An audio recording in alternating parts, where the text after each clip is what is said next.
In the time I spent at the Lexington VA with veterans, I occasionally would hear this question that they would ask of me. They would say, "Hey, chap, could we talk for a minute?" When I heard those words from those veterans at the Lexington VA, and in particular the mental health service in which I worked, I knew I was about to enter into sacred ground with them. These conversations often would reveal a common thread. Their sense of hope had slowly diminished through years of hardship. The question that inevitably follows is both simple and profound. Do you think I'll get better, chap? Yes, I do, I would reply.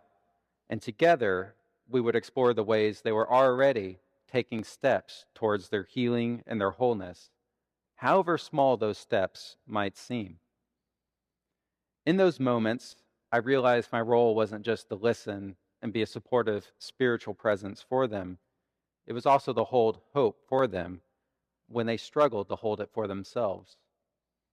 I can carry this hope because I believe in a God whose very nature is abundance, whose grace and love can never run dry. I think fearing that we do not have enough is a normal experience. Much in our society operates from a scarcity mindset. We are told that we better act now, or we'll miss out, or there simply is not enough for everyone, so we are to tighten our belts. We are embodied and finite persons, and we do experience resources depleting at times, and therefore the natural response will be to hold on to what we have, because we do not know when those resources may come back around. This experience of things running out is not unique to our experience today, and is what we hear in John's Gospel. Jesus is attending a party, a wedding banquet to be particular, and in those days, wedding banquets took place over multiple days, where abundant food and drink and joy for the celebration for the wedding. At this point in the feasting, the wine has run out, and there is plenty more feasting to be had. I'm sure that there are those that we do not hear from in this story who are getting anxious about the wine running out. It is in this moment of scarcity that God's provision overturns the expectations of what is possible to those in attendance. While those in attendance expected to not have any more wine, Jesus provides better wine through the miraculous revelation of God's provision. This miracle is a revelation of Jesus' identity, which is that Jesus is God made manifest, and that God's nature is one of generosity, joy, and provision. These aspects of God's nature are what form the foundation of Martin Luther King Jr.'s teaching on the beloved community. It is in the beloved community that resources are shared for the benefit and flourishing of all persons. God offers the invitation to us through God's abundant provision to imagine a different way to live, in which we are generous with our resources of love, of hope, of joy, and of faith.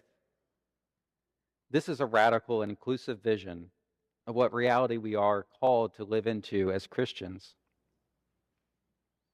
So while we receive messages that there is not enough to go around, we can start to believe those messages without question.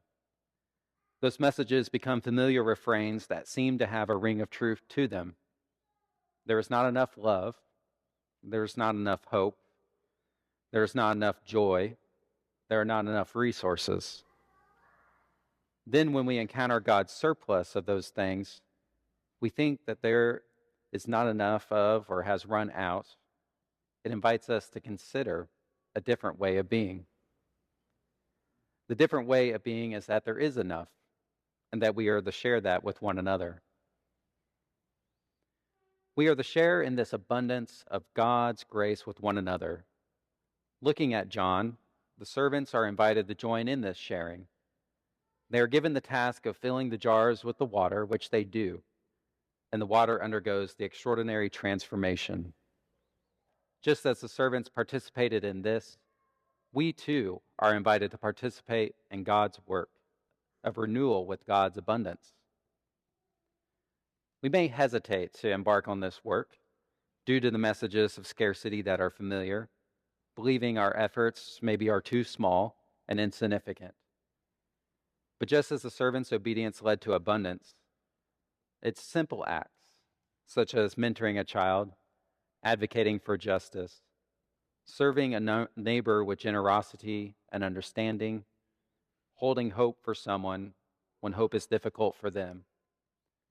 All these works of mercy become part of God's greater work of renewal in our lives and in the lives of others.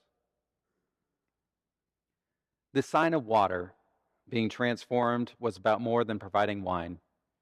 It was a sign of God's abundant grace.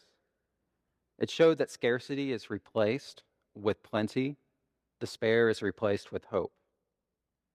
Martin Luther King Jr.'s beloved community reflects this same truth. There is enough love, justice, and dignity for all. But this vision doesn't happen on its own. It requires us to act. Just as the servants at Cana filled the jars in faith, we are called to take steps toward healing, reconciliation, and hope. When we partner with God and God's work, what seems empty, we find there is plenty, and the grace is new and overflowing. Amen.